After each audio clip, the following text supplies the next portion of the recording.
शीर्षक आखिरी बेंच से ऊंची मंजिल तक। राघव हमेशा क्लास की आखिरी बेंच पर बैठता था, क्योंकि उसे लगता था कि कोई उससे उम्मीद ही नहीं करता। वह उत्तर प्रदेश के एक छोटे से कस्बे में रहने वाले एक दर्जी का बेटा था। उसका जीवन गरीबी, ताने और दूसरों के पुराने सपनों से भरा था। उसके पापा दिन भर मशीन पर कपड़े सिलते थे और माँ घर पर बच्चों के कपड़े सिलते हुए राघव और उसकी छोटी बहन की देखभाल करती थीं। जब स्कूल के दूसरे बच्चे क्रिकेट बैट या बर्थडे पार्टी की बातें करते थे, राघव चुपचाप बैठा रहता था। उसका बस्ता फटा हुआ था और चप्पलें हर कदम पर आवाज करती थीं। फिर क्लास 9 में एक नया गणित का टीचर आया, मिस्टर देसाई। उन्होंने राघव को नोटिस किया। एक दिन क्लास के बाद उन्होंने राघव को बुलाया और कहा, "ये सवाल है, इसे कल तक हल करके लाना। देखते हैं क्या कर सकते हो।" राघव हैरान था, पर वह सवाल लेकर घर गया। उस रात, जब पापा मशीन पर काम कर रहे थे और माँ लोरी गा रही थीं, राघव उस सवाल को लेकर बैठा रहा। उसे समझ नहीं आ रहा था, पर दिल के अंदर कुछ चल रहा था। पहली बार किसी ने उस पर भरोसा किया था। रात के 2 बजे तक कोशिश करता रहा और अगली सुबह हल करके दे दिया। मिस्टर देसाई ने हल देखा और बस इतना कहा, "बहुत बढ़िया।" बस वहीं से शुरुआत हुई। राघव अब आखिरी बेंच से तीसरी बेंच पर आ गया, फिर दूसरी, फिर पहली। धीरे धीरे टीचर्स भी नोटिस करने लगे। पड़ोस के बच्चों को 10 रुपये घंटे में ट्यूशन पढ़ाने लगा। उसी पैसों से किताबें खरीदीं और एक पुराना कैलकुलेटर लिया। 12वीं में वह स्कूल टॉपर बन गया।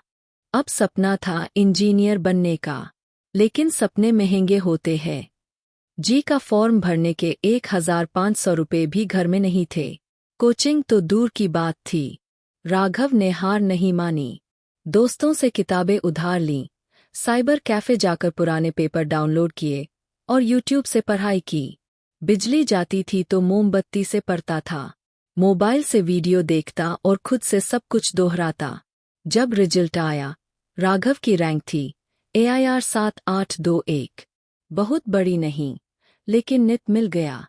उस दिन वह चुपचाप बैठा था, कंप्यूटर स्क्रीन देख रहा था और रो रहा था, खुश होकर। कॉलेज आया तो दुनिया ही बदल गई। सब अंग्रेजी में बात करते थे, महंगे कपड़े पहनते थे, लैपटॉप, मोबाइल सब ब्रांडेड। राघव खोया खोया रहता। तभी याद आया, मिस्टर देसाई ने एक बार कहा था, "तुम जहां जाना चाहते हो, वहां तुम्हारा हक है।" राघव ने हार नहीं मानी। क्लब्स ज्वाइन किए, कोडिंग सीखी। पहला सेमेस्टर फेल हो गया। एक सब्जेक्ट में बैकलॉग भी आया, लेकिन फिर मेहनत दुगनी कर दी।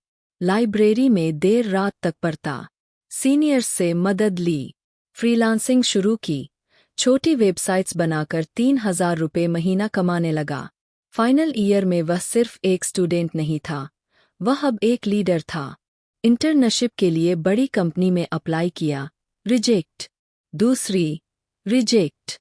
तीसरी, चौथी, रिजेक्ट। 10 बार रिजेक्ट हुआ।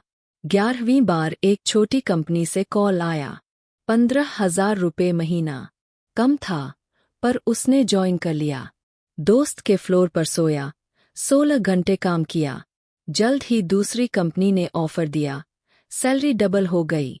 2 साल में 1.2 लाख रुपये महीना कमाने लगा। फिर उसने यूट्यूब चैनल शुरू किया, हिंदी में कोडिंग सिखाने के लिए। पहला वीडियो सिर्फ 100 लोगों ने देखा, पर वह रुका नहीं। हर हफ्ते एक वीडियो। 1 साल में 1 लाख सब्सक्राइबर्स। झारखंड, बिहार, कश्मीर से बच्चे कहते, "भैया, आपकी वजह से मेरा सिलेक्शन हुआ।" फिर आया बड़ा मौका, विदेश से मास्टर्स के लिए स्कॉलरशिप। विदेश जाने से पहले राघव मिस्टर देसाई के पास गया। अब वो बूढ़े हो गए थे, पर मुस्कुरा रहे थे। राघव ने उनके पैर छुए और कहा, "सर, आपने मेरी जिंदगी बदल दी।" मिस्टर देसाई ने कहा, "नहीं बेटा, जिंदगी तुमने बदली है। मैंने तो बस दरवाजा दिखाया।" आज राघव एक ग्लोबल कंपनी में काम करता है। हर महीने घर पैसे भेजता है।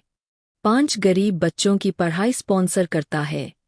एक फ्री लर्निंग ऐप बनाया है, गाँवों की भाषा में। पर आज भी अपनी पहली स्कूल बेंच की तस्वीर अपने डेस्क पर रखता है, टूटी हुई, पुरानी, क्योंकि उसे याद है।